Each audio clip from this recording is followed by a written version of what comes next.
Sudah ya? Cek. Cek.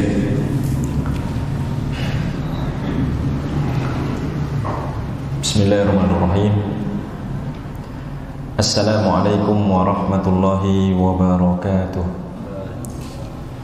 Innal hamdalillah nahmaduhu wa nasta'inuhu wa nastaghfiruh.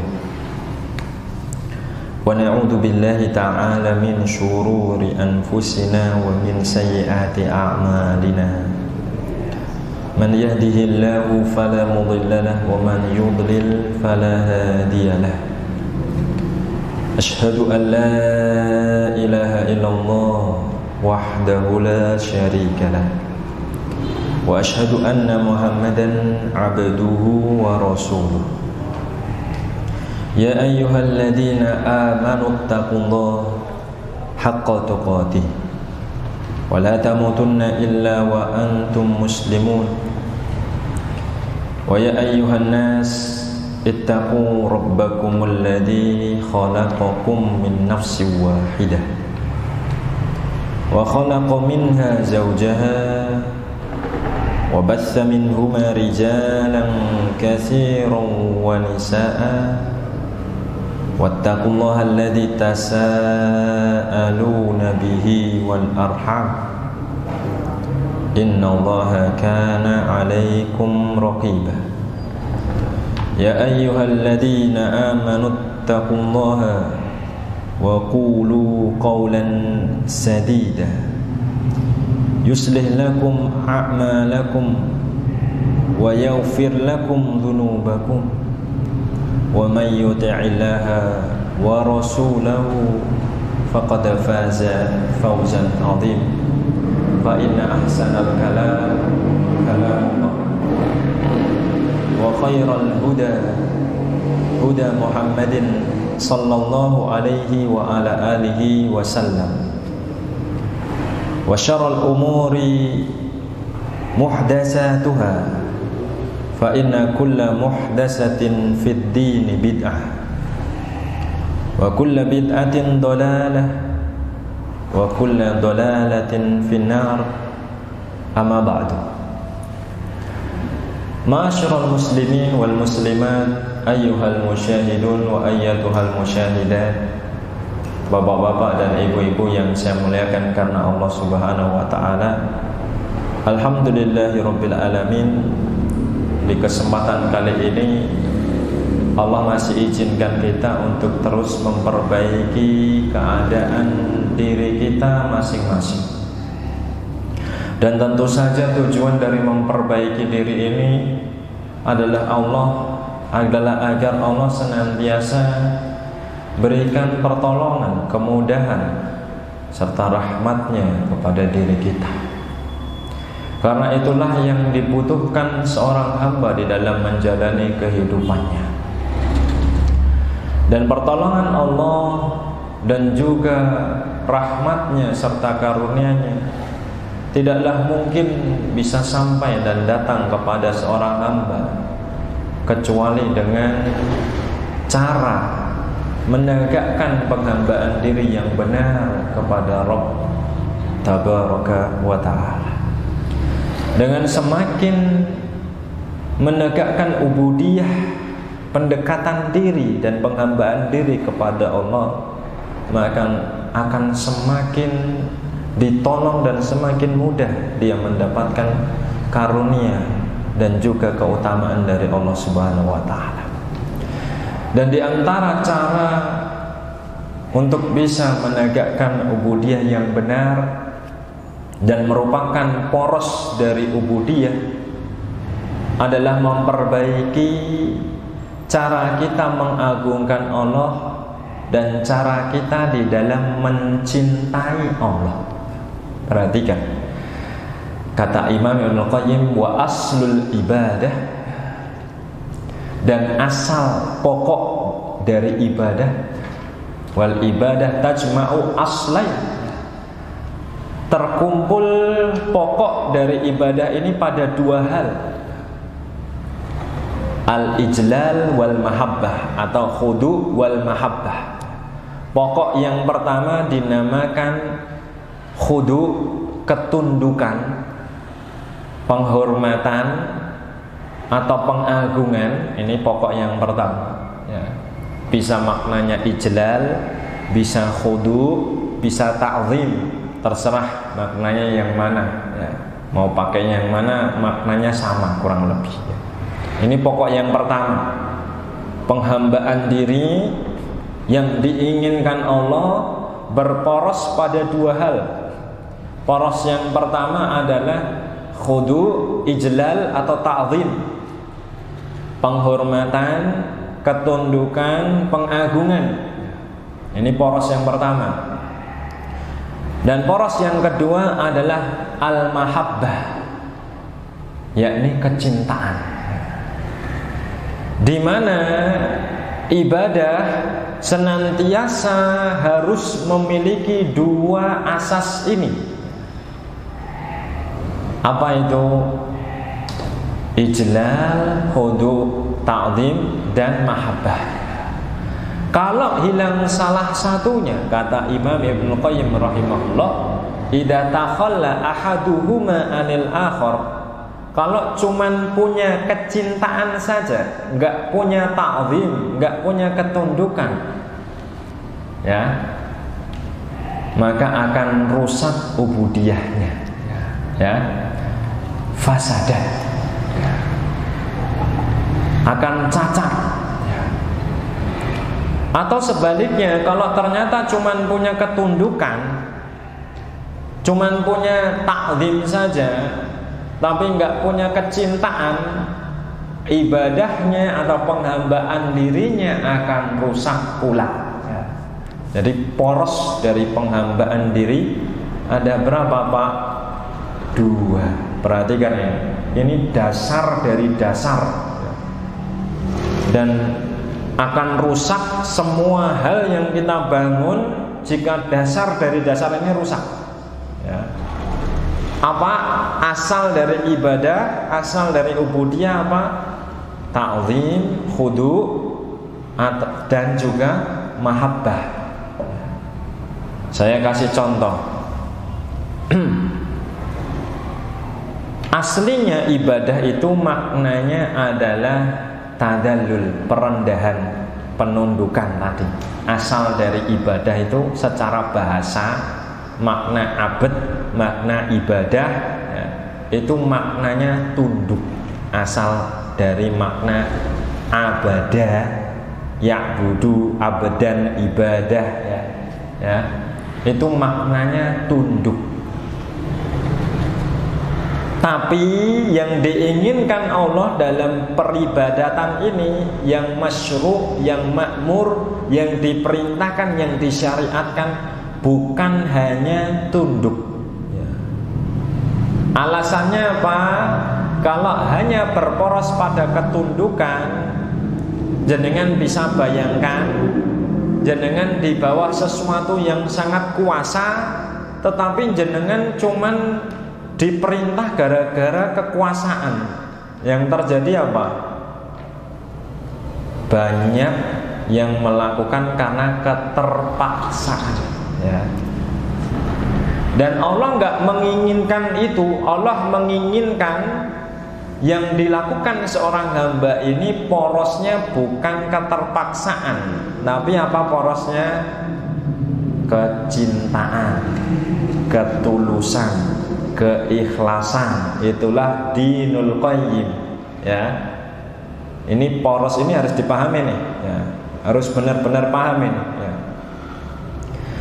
Karena kalau hanya mengandalkan pemaksaan saja, Allah bisa jadi nggak dicintai yang terutama dalam hatinya. Bisa jadi raganya beribadah, tapi yang dia senangi bukan lillah ya. Seperti jenengan lihat keadaan perumpamaan diri kita adalah anak-anak yang dia hanya diperintahkan oleh orang tua yang punya kuasa terhadapnya. Manut gak kira-kira anak-anak ini? Ya manut, wong dia masih kecil dan gak punya power, leres, pasti ikut aja. Tapi apa yang terjadi pada anak ini yang senantiasa dipenuhi dengan aturan dan pemaksaan terhadap aturan yang sangat ketat, bisa muncul kebencian, ya kan, dari sang anaknya. Karena senantiasa dia hanya diberikan aturan dan peraturan dan terus menerus dalam keterpaksaan hukuman terus. Dia nggak bergerak secara sukarela, ya. Jenengan lebih senang anak yang berkhidmat, berbakti secara sukarela, atau berbakti karena perintahnya jenengan? Nah, paham ya?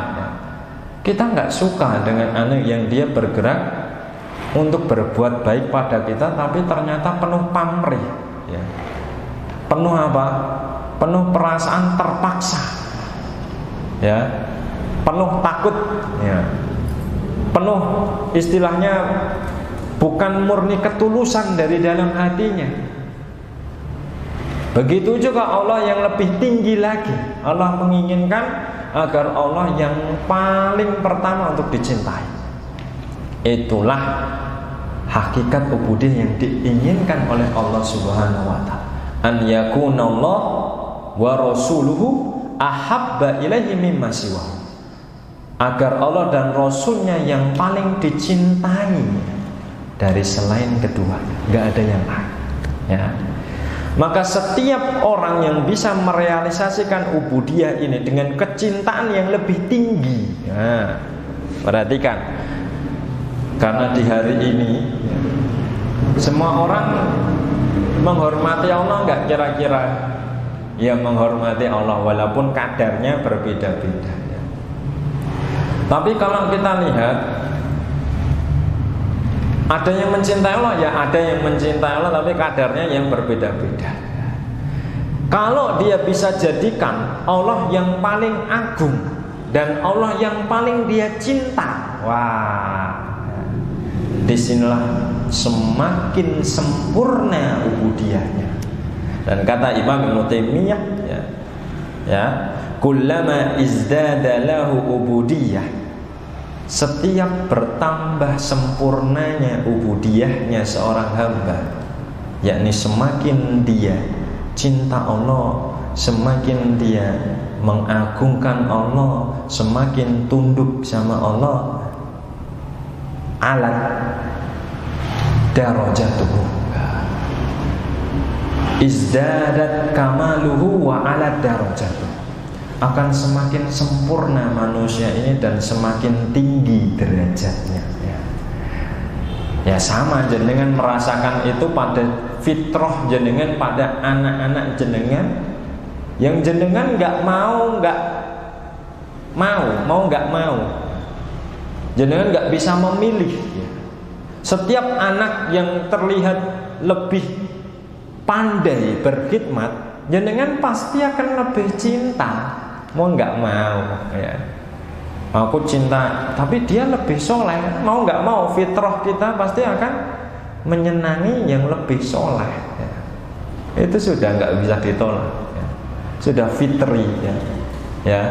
Dan sudah fitrah juga kita akan nggak terlalu cenderung pada yang nggak terlalu soleh, meskipun nggak boleh mengungkapkannya di depan anak-anak, tapi sudah sebuah hal yang fitrah.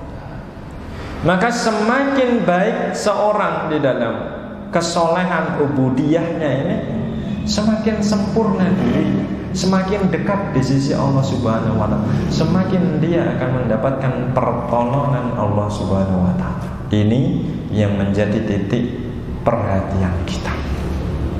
Nah, dan di dalam penjelasan yang lalu kita telah sampai pada kandungan-kandungan surat yang sangat agung ini, yakni surat Al-Fatihah, ya. Di mana surat ini inti dari segala surat yang ada, bahkan inti dari segala kitab yang diturunkan sebelumnya. Karena diturun di kitab-kitab sebelumnya, ya, tidak pernah diturunkan surat yang semisal dengan surat Al-Fatihah ini. Bayangkan betapa agungnya surat ini, ya. nggak ada di surat, nggak ada di kitab-kitab sebelum, hanya ada di Al-Quran. Di Al-Quran saja nggak ada yang semisal dengan As-Sab'u Al-Masani, Ummul Kitab, Ummul Quran, kecuali ya yang kita dapatkan sekarang berupa karunia yang sangat agung ya. Dan Imam Al-Qayyim berusaha menjelaskan agar kita senantiasa menghabiskan waktu-waktu kita untuk merenungi kebahagiaan yang hakiki yang bisa didapat oleh seorang manusia. Dengan apa? Ya dengan mentadaburi dan memahami Al-Fatihah ini salah satu. Karena di Al-Fatihah ini ya, kata Imam Al-Qayyim di dalam muqaddimahnya, meskipun di sini enggak ditulis, di sini ditulis pandai. Sebentar saya lihat ya. Di kitab yang kita dapat itu ada sepertinya enggak disebutkan. Ada ya. Di halaman 6 ya. Di paragraf yang pertama, kalimat terakhir itu ya, fal haqiqatu wat tariqatu ya, wal adwaqu wal mawajidus sahihatu ya. Lihat ya, halaman 6 ya, paragraf pertama, kalimat 2 terakhir baris ya, di paragraf 2 terakhir, fal haqiqatu wat tariqatu wal adwaqu wal mawajidus sahihatu, hakikat ya. Yang dimaksud hakikat itu ya hakikat perkara lah ya, istilahnya begitu. Apa ya hakikat perkara itu ya, intinya ya, atau realitasnya, bukan secara lahirnya ya. Dan jalan itu yang benar ya. Wal adwaq itu rasa, mawajid juga rasa ya. Tapi Imam Al-Qayyim menambahkan as-sahihah, rasa yang benar, yang sahih. Jadi agama ini ada rasanya, tapi yang sahih, bukan rasa yang apa bid'ah ya. Kulluha, semuanya, la tuktabasu, tidak bisa dirasakan, diambil ya, atau diseruput ya. Tuktabas itu istilahnya diambil ya. Illa min miskatihi, kecuali dari Al-Quran dan merenungi ya Al-Quran ini ya. Kalau ingin mendapatkan rasa-rasa peribadatan ya, salah satunya ya dengan mengambil dari sumber cahaya Quran. Jadi ibadah itu ada rasa-rasanya, tapi rasa yang sahih, bukan rasa yang bid'ah. Gimana itu? Ya memang di dalam hadis tadi disebutkan, kalau dia sudah mencapai derajat Allah dan Rasulnya yang paling dia cinta, disebutkan apa dalam hadisnya? Salasun man kunna fihi wajada halawatal iman. 3 hal yang kalau terkumpul di sana, orang bisa merasakan rasa apa? Manisnya iman. Wah, nggak bisa ditukar perasaan itu ya. Tapi ini perasaan yang apa? Yang sahih, sekali lagi, bukan perasaan yang fasid ya, yang rusak, yang dipakai oleh sektor-sektor batiniah ya. Kebatinan itu kan ya ada rasanya, tapi rasa yang rusak, yang salah, yang melenceng. Atau orang-orang yang suka klotekan itu ya, enten rasane itu kan rasane sing fasid, rusak ya. Itu real ya. Baik, tapi yang Allah inginkan adalah rasa kenikmatan yang diambil dari cahaya-cahaya Quran ya. Itu kalau semakin bisa dirasakan, semakin dia cintanya mendalam. Gimana toh? Rasa ini bisa digantikan nggak kira-kira? Kalau secara apa sesuatu yang dirasakan itu kan nggak bisa dibayar, unvalue ya. Karena dia bisa ditakar kok. Iman bisa ditakar enggak? Rasa iman, ketenangan, kemudian rasa damai, kemudian rasa aman, tidak ada ketakutan, tidak ada kecemasan, ya, ketenangan, penyandaran itu nggak bisa dinilai. Ya. Orang yang membeli segala sesuatu, bahkan tujuan dari membeli segala sesuatu ya rasa ini toh. Ya. Apa tujuan dia membeli kasur yang empuk? Hah? Apa cuman beli kasurnya saja? Ya semua yang beli kasur tujuannya apa? Ketenangan. Ya toh, salah satunya kan gitu toh. Kebahagiaan, toh, kelezatan, kenikmatan itu kan. Ya. Kalau ternyata kasurnya nggak bisa menghasilkan itu kan dia merasakan sesuatu yang percuma. Ya. Seperti orang yang ada di barat sana, dia sudah punya kasur empuk, rumah mewah, istana, kendaraan yang wah, nggak ada ya tandingannya. Tapi apakah dia bisa mendapatkan kenikmatan, kelezatan rasa itu yang didapatkan oleh orang yang mencintai Allah dan mengagungkan Allah dengan sebenar-benarnya? Oh, nggak bisa, ya, nggak bisa.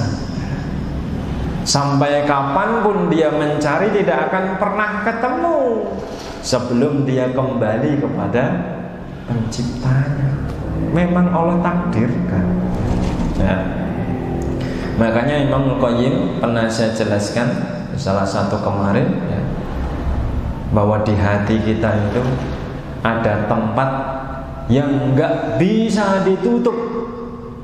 Lau u'tiyad dunya wa ma fiha, seandainya dikasih dunia dan seluruh isinya, nggak bisa menutupinya, kecuali dengan apa? Mencintai Allah, mengenalnya. Kalau nggak bisa. Ya. Maka di sini kita perlu mengenal Allah lebih dalam, lebih baik lagi, sehingga apa? Ya Allah berikan kenikmatan hakiki pada kita yang nggak bisa ditukar dengan kenikmatan yang fana yang didapat oleh manusia pada umumnya. Ya. Baik, kemarin kita telah membahas di halaman ke-7 bahwa di Al-Fatihah ini terkandung, ya, di dalamnya pengenalan terhadap ma'bud atau yang diibadahi, sesembahan dengan 3 nama. 3 nama tersebut adalah poros dari segala nama-nama Allah yang indah dan sifat-sifat Allah yang maha tinggi. Apa itu? Nama Allah, kemudian apa? Ar-Rabb, kemudian apa? Ar-Rahman. Kemarin kita telah jelaskan makna Ar-Rabb. Kurang lebih makna Ar-Rabb itu kalau jenengan umpamakan Rabb itu secara lughah bahasa, maknanya ya tuan, ya raja nih, pemiliknya. Namanya pemilik ya dengan secara tidak langsung bisa deduksikan, ya, kandungan pemilik itu menyangkut apa saja nama-nama yang terkandung di sana. Makanya pemilik itu dia bisa punya nama apa saja, ya bisa rajanya pemilik itu, atau yang ngasih rizkinya namanya pemilik, yang mengatur kan pemilik, ya, al-mudabbir, yang ngidupin dia dan mematikan dia pemiliknya kok, ya, al-muhyi al-mumit, ya, yang bisa ngasih sesuatu dan mencegah dia biar nggak kena sesuatu, an-nafi ad-dar, ya. Kemudian yang bisa ngasih dia dan menghalangi dia juga, al-mu'ti al-mani', ya. Itu nama dari Ar-Rabb. Yang menghidupkan matikan al-muhyi al-mumit dia sama. Jadi Rabb ini nanti terdeduksi dari namanya nama-nama Allah yang lain. Ya. Makanya banyak di Al-Quran penggunaan nama-nama ini untuk yang sifatnya sama. Ya. Rabbana hablana, ya, min azwajin. Berarti dari Rabb ini sebenarnya terkandung al-Wahhab, ya, yang maha memberi. Makanya hablana min azwajina, ya. Nanti Rabbi habli minas sholihin, ya. Walaupun ya itu juga bagian dari Ar-Rahman nanti juga, ya. Yang nggak mesti harus dipisah secara total, nggak juga, ya. Nah sekarang kita baru masuk ke Ar-Rahman, ya. Ar-Rahman, di mana di Ar-Rahman ini artinya adalah pemilik rahmat yang luas, ya. Pemilik rahmat yang luas, ya. Nanti kalau kita lihat Ar-Rahman ini sebenarnya ini nyangkut di poin kalimat paling bawah itu loh, yang di halaman 7 itu, ya. Min ismihi Ar-Rahman al-maudi as-salis, ya. Ini ada pembahasannya. Yang jelas Ar-Rahman ini zat yang maha penyayang. Nanti jenengan deduksikan segala sifat-sifat yang bentuk pemberian Allah dan kebaikan Allah ini terdeduksi dari nama Allah Ar-Rahman. Ar-Rahim itu ya dari Ar-Rahman. Karena Ar-Rahman itu kan memberi lebih luas dari Ar-Rahim. Berarti kalau memberi lebih khusus, ya dia yang dari luas memberi yang lebih khusus. Karena semua makhluk di bumi Ar-Rahman, Allah yang ngasih. Tapi khusus orang yang beriman Ar-Rahim, berarti lebih luas Ar-Rahman, kan begitu. Nanti bentuk Rahman Allah apa lagi? Ya misalkan Al-Hadi, memberi petunjuk, itu kan bentuk rahmat Allah, ya. Deduksinya, ya. Apalagi bentuk rahmat Allah, At-Tawwab misalkan, memberi taubat, sangat memberi taubat. Itu kalau enggak rahmat Allah kan enggak bisa, ya. Asy-Syakur, As-Sabur, ya. Sangat zat yang maha berterima kasih, zat yang maha penyabar. Itu deduksi dari Ar-Rahman. Karena apa? Membalas sesuatu yang kecil dengan banyak itu kalau bukan rahmat apa lagi? Jenengan diparingi kalian orang tua, ya mungkin sedikit, tapi membalasnya berkali-kali lipat, itu kan menunjukkan rahmat yang lebih besar. As-Sabur itu zat yang maha penyabar, sudah dijahati tapi masih membalas dengan apa? Perbuatan baik. Laras ngomong, orang yang berdosa hari ini masih dikasih rezeki Allah enggak? Masih. Berarti bentuk rahmat enggak? Bentuk rahmat. Al-Halim, yang mampu membalas tapi lebih memilih apa? Menahan. Allah bisa nggak membalas orang yang mengatakan Allah punya anak? Bisa, tapi Allah memilih apa? Bersabar. Rahmat nggak? Rahmat, Ar-Rahman, ya.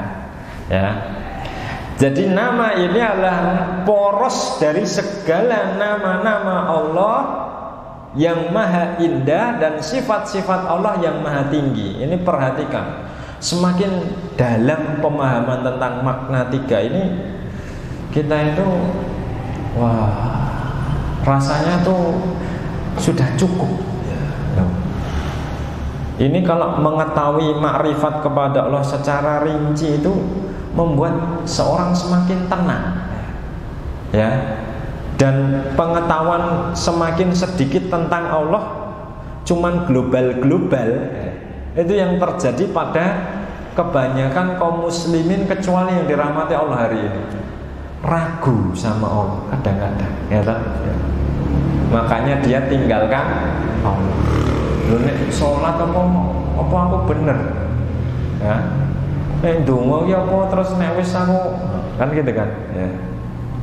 Kenapa ngaji bisa memperbaiki utang? Pikirnya kan gitu, ya. Apa ya nek kita bangun malam terus bakal selesai masalah? Pikirnya kan begitu, nggak bisa. Padahal yang membuat bisa menyelesaikan masalah ya Allah, Tuhannya. Tapi karena dia pengetahuannya cuma global, siapa Tuhanmu? Allah, gitu saja. Dia nggak tahu sifat-sifat dan nama-nama Allah yang tinggi, sehingga nggak percaya dan nggak yakin sama Allah. Mulai dia menyandarkan urusannya kepada selain Allah, sesuai dengan kadar keyakinan dan keimanannya tadi. Baik, sekarang kita lanjutkan. Wa buniyatis suratu alal uluhiyah atau ilahiyah war rububiyah war rahmah. Dan surat Al-Fatihah ini kalau dilihat juga dibangun pada 3 hal. Allah itu uluhiyah, Rabb itu rububiyah, dan Ar-Rahman itu rahmah. Ya. Surat ini dibangun pada 3 poros ini juga sesuai dengan nama Allah. Coba dilihat. Fa iyyaka na'budu. Iyyaka na'budu itu mabniyun, dibangun di atas uluhiyah atau ilahiyah. Hanya kepadamu kami beribadah. Itu uluhiyah. Wa iyyaka nasta'in mabniyatun ala rububiyah, dibangun atas ar-rabb, rububiyah. Karena rabb itu tadi apa maknanya? Yang bisa mengurusi, ya kalau yang bisa mengurusi ya yang layak diminta pertolongan. Kalau nggak bisa mengurusi ya jangan minta tolong kepada yang jelas nggak bisa mengurusi dan nggak punya pertolongan. Gimana minta tolong kepada yang nggak bisa? Apakah ini disebut akal atau justru salah akal? Wong semua kita itu aslinya lemah, ya. Nggak usah jauh-jauh. Pasangan kita saja, ya, itu nggak bisa, atau kita nggak, simpelnya gini. Ada anak-anak, jenengan sudah didik anak-anak dengan ini dan itu dan ini dan itu, aturan pagi begini, malam begini, sore ngapalin dan seterusnya. Itu tetap saja, ya, ada bagian yang enggak jenengan pegang dari anak ini. Apa itu? Hati anaknya, kerelaannya. Ya.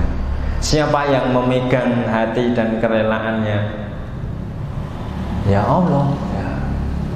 Makanya enggak cukup hanya dengan mentarbiyah secara aturan. Ya. Meskipun kurikulum tercanggih di dunia jenengan terapkan, tapi jenengan nggak mentarbiyah kolbunya si anak, anaknya tidak akan berkembang secara kesadaran. Dia hanya berkembang ibarat robot yang dimasukkan program, ya. Begini pagi, sore begitu, malam dan seterusnya. Tapi apakah dia timbul kerelaan dari dalam dan kecintaan dari hatinya? Belum tentu, ya. Ya, maka tetap meminta hidayah dan pertolongan kepada Allah. Tidak bisa. Berarti harus isti'anah kepada yang memiliki rububiyah. Dan yang ketiga, wa talabul hidayati, dan meminta hidayah kepada jalan yang lurus. Itu isinya tentang rahmat, ya. Minta jalan yang lurus itu terkandung di sana rahmat Allah, ya. Nah, di sini kita paham Al-Fatihah ini ya sumbernya 3 hal ini: uluhiyah, rububiyah, dan rahmah, ya. Kemudian Imam Qayyim menjelaskan walhamdu yatadammanul umur salasah. Dan pujian yang mutlak ini, ya, mengandung pada 3 hal ini juga. Ketika kita bicara alhamdulillahi rabbil alamin, segala pujian yang mutlak kepada Allah, Rabb semesta alam. Nah, pujian yang mutlak ini terpuji kepada Allah, terpuji pada Allah dalam uluhiyahnya ya. Karena memang Allah yang layak disembah. Memang ada selain Allah yang layak untuk disembah? Nggak ada ya. Makanya Allah yang terpuji di dalam disembah ya. Dan Allah yang terpuji dalam rububiyah. Ada yang lebih baik dalam mengurus selain Allah? Nggak ada. Makanya yang terpuji secara mutlak ya Allah ya. Dan terpuji dalam rahmat. Apa ada yang lebih sayang, lebih peduli, lebih berkasih sayang selain Allah? Ya nggak ada. Ya makanya yang terpuji ya hanya Allah, benar ya. Jadi dari membaca Alhamdulillahirabbil alamin saja kita sudah bisa menggambarkan makna yang dalam ya. Cuman mengulang Alhamdulillah saja, kalau jenengan bisa gambarkan makna ini, itu sudah yang menyentuh ya. Sudah menyentuh sekali ya. Ya kenapa?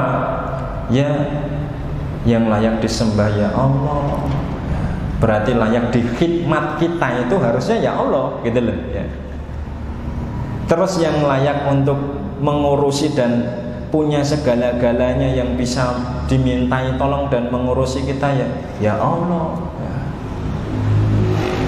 Mungkin ada orang yang punya sesuatu katakanlah, tapi belum tentu dia punya rahmat ya. Jangan pernah ketemu orang punya kekayaan, punya banyak hal, tetapi sedikit rahmatnya.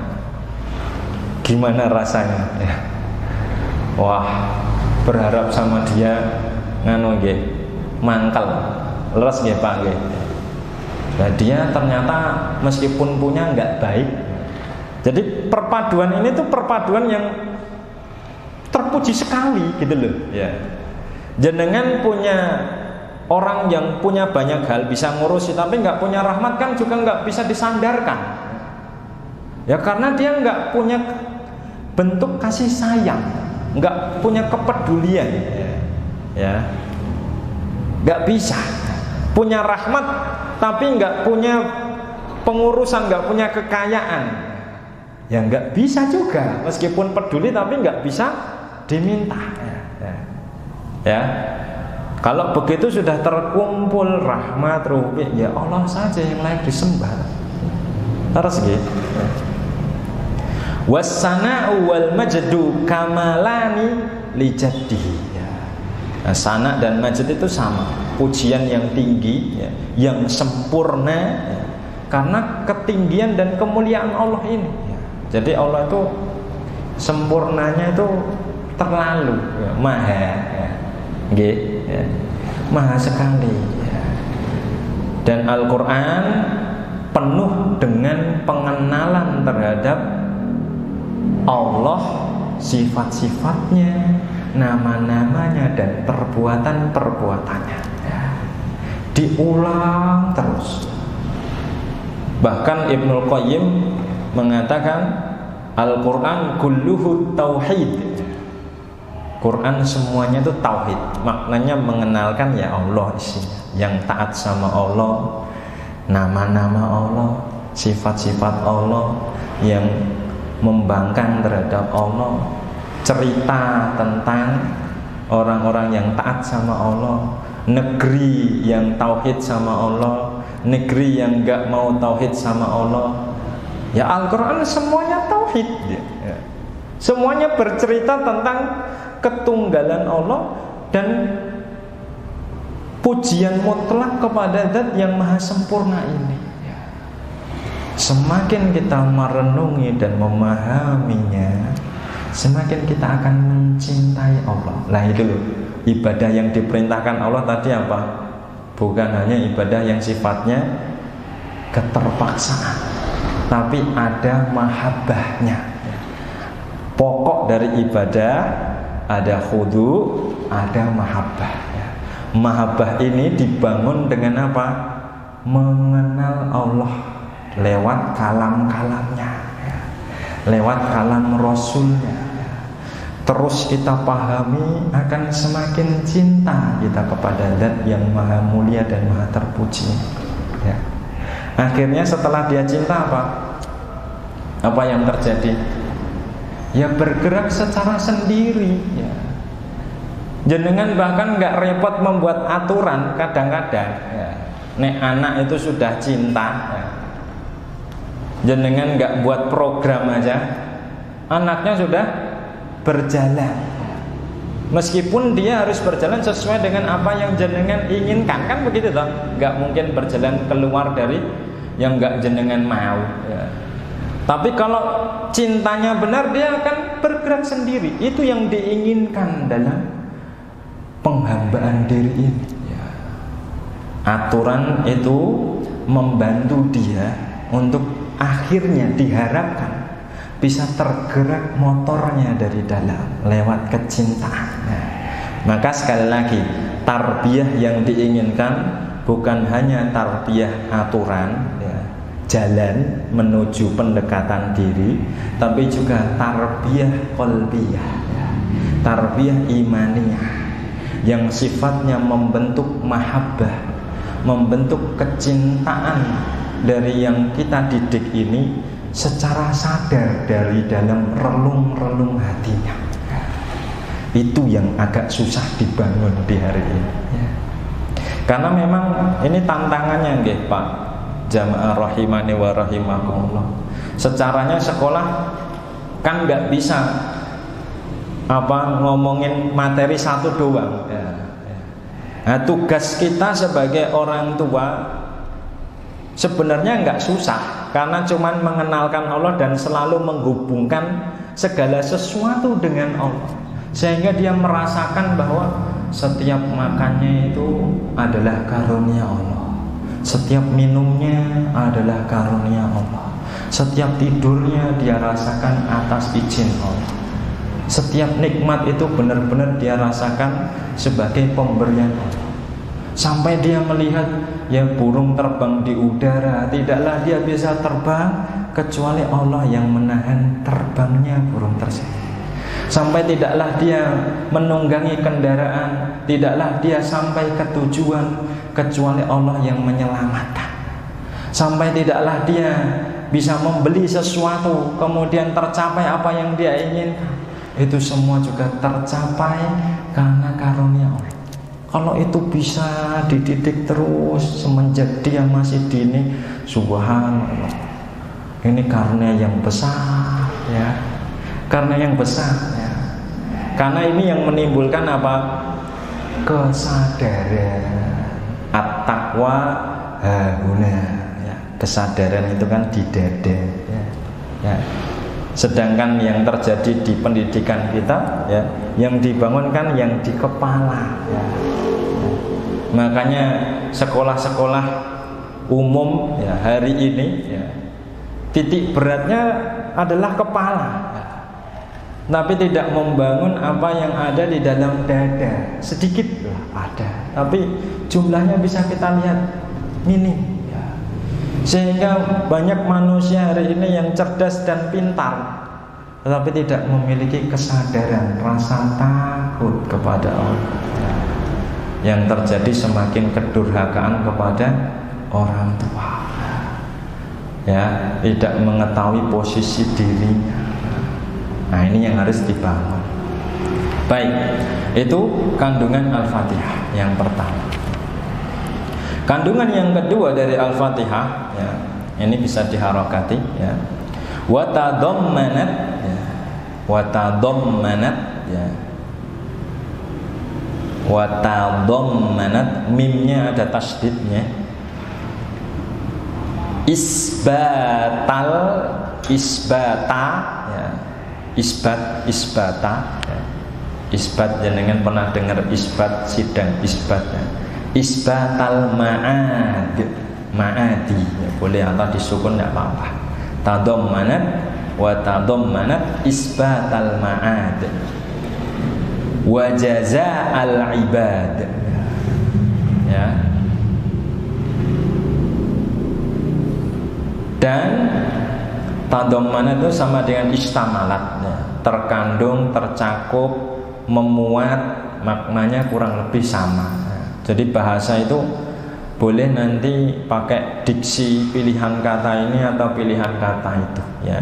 Jenengan kersane pripun, yang terpenting jenengan paham maksud, ya, ya. Karena ini ekspresi dari maksud, ya. Dan Al-Fatihah ini terkandung di dalamnya isbat, penetapan al-ma'ad, ya, tempat kembali, ya, tempat kembali yang akhir, ya. Negeri tempat kita kembali. Ma'ad itu tempat kembali makna asal. Dari Al-Fatihah sudah terkandung tentang tempat kembali itu berarti pundi Pak? Akhirat. Akhirat ada dua, surga ataupun neraka. Jadi dari Al-Fatihah sudah terkandung pengenalan Allah, sudah terkandung hari akhir. Sebenarnya ya sudah hampir semua, ya, ya, ya. Wa jaza'al ibad, dan balasan kepada hamba-hamba. Ini sudah jelas, ya. Karena ada hari akhir, hari di mana seseorang dibedakan mana yang sa'idun, mana yang syaqiyun, mana yang bahagia, mana yang menderita, berarti ada pembalasan. Pembalasan atas apa? Bi'a'malihim hasaniha wa sayyiha, ya. Dan pembalasan terhadap amal-amal mereka, pembalasan hamba-hamba terhadap amal-amal mereka yang baiknya dan yang buruknya. Ini dari apa? Dari firman-Nya Maliki Yaumiddin. Karena yang pertama kita sudah bahas. Sekarang nanti tugas jenengan niku napa Pak, Bu? Ketika jenengan membaca Al-Fatihah, hadirkan makna-makna ini, nggih. Sehingga ketika kita menghadap Allah, kita bisa merasakan keagungan dan kebesaran Allah, ya. Karena tiga yang pertama sudah sedikit dibahas. Alhamdulillahirabbil alamin. Sudah tergambar lillah rabb Ar-Rahmanir-Rahim. Bayangkan juga, persaksikan nikmat-nikmat Allah, rahmat-rahmat Allah yang banyak. Ini kalau terus ditingkatkan, ya, terhadap nikmat-nikmat Allah yang banyak, nyerah, kalah, ya. Wa in ta'uddu nikmatallahi la tuhsuha. Kalau kita mau ngitung nikmat Allah nggak mampu, ya. Makanya kalau cuman membaca Ar-Rahmanir-Rahim saja itu sebenarnya sudah berat, ya, ya. Kemudian dilanjutkan dengan Maliki Yaumiddin, hari pemilik, ya. Pemilik, Malik itu artinya pemilik, Pak, ya. Malik, kata Malik artinya pemilik. Di qiraat lain, ya, dibacanya Malik, ya. Ini kan alifnya alif tegak, ya. Nah itu tuh di dalam qiraat lain. Kalau riyen niku Quran mboten enten harokate, terus tulisannya nggih sami, ya. Tapi cara membacanya benten. Ada yang membacanya dengan Maliki, ada yang membacanya Maliki Yaumiddin. Ini qiraat Warsh, ya, qiraat Warsh bacanya pendek, Maliki Yaumiddin. Kalau Malik pendek seperti di surat An-Nas, Qul a'udzu birabbin nas, apa? Maliknya panjang atau pendek? Pendek. Malikin nas. Malik kalau pendek artinya raja, ya. Kalau Malik artinya pemilik. Beda sedikit, beda arti, ya. Yaum, hari, din, pembalasan, ya. Din maknanya kalau di sini pembalasan, ya. Pemilik hari pembalasan. Di sini bisa kita lihat di Al-Fatihah Berarti yang memiliki hukum di hari diadili semua makhluk siapa? Allah. Makanya di sini Imam Qayyim mengatakan wa tafarrudar rabbi ta'ala ya bil hukmi, ya. Dan ketunggalan Rabb subhanahu wa ta'ala pada hukum, ya. Karena di waktu itu nggak ada yang mengadili, ya. Di sebuah surat, jenengan bisa buka sama-sama, mungkin kita cari surat Ghafir kalau nggak salah ayat 16 halaman 468 kalau ngagem mushaf yang biasa, ya. Kalau pakai Al-Quran surat ke-40 ayatnya 16, ya. Ya. Sampun, ya. Ini nanti hari pembalasan nama-namanya nggih kathah. Ada yang mengatakan nama nanti ini hari Taghabun, hari talak, hari pertemuan, ya, seperti di surat Ghafir ayat 15, ya. Hari pertemuan manusia ditemukan semuanya dengan amal-amal mereka dan hisab mereka, catatan mereka, ya. Kemudian Allah katakan di ayat 16 ini yaumahum barizun, ya. Hari di mana, ya, hari mereka muncul dari kubur, ya. Mereka ketemu dengan segala yang mereka lakukan dahulu di dunia. La yakhfa 'ala Allahi minhum syai', nggak ada tersembunyi. Yauma tublas sarair, ya. Yang rahasia-rahasia akan kelihatan. Kedzaliman yang disembunyikan kita, dosa-dosa kita sendiri, ya, itu semua akan nampak. Jadi hari itu kalau dibayangkan memang berat, ya. Apalagi buat orang yang mengetahui bahwa dosa-dosanya itu banyak. Nyuwun sewu nggih. Nek jenengan umpamanipun teng pengadilan. Nek niki kan tesih virale kasus napa niku? Kasus nyuwun sewu. Kasus pondok yang ada kasus pondok yang bermasalah, ya, ada melakukan kejahatan seksual, ya. Itu mungkin cercaannya kan cuma satu, ya. Penganiayaan seksual, pasal jaksanya cuma menuntut satu, lurus toh. Coba sekarang kalau penuntutnya ini kamu dulu dolim sama orang tua, ngomong durhaka orang tua, tetangga, teman, karyawan, ya, gibah, terus utang lah dibayar, ya, telat, ya. Terus sengaja mangkir, ya. Terus masih mending nek 100, nah, nek 1000, nah masih mending 1000. Kalau 100.000, ya itu gimana, ya. Makanya ketika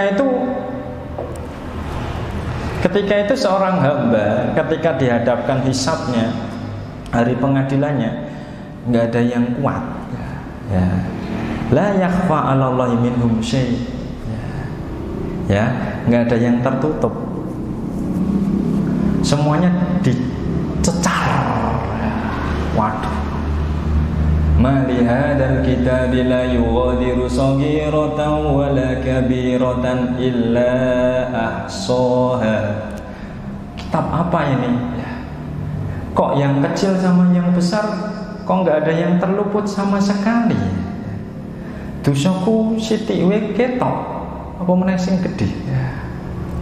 Ya. Wa wajadu ma 'amilu hadira. Dia dapati semua amalnya datang.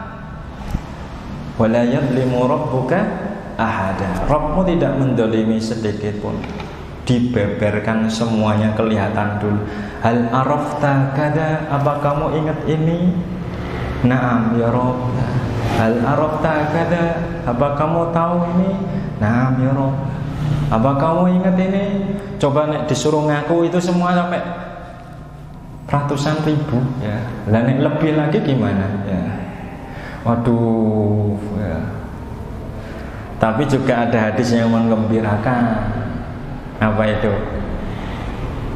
Saat hamba ini sudah merasa wa dhanna annahu halak. Dia menyangka bahwa dia ini sudah binasa.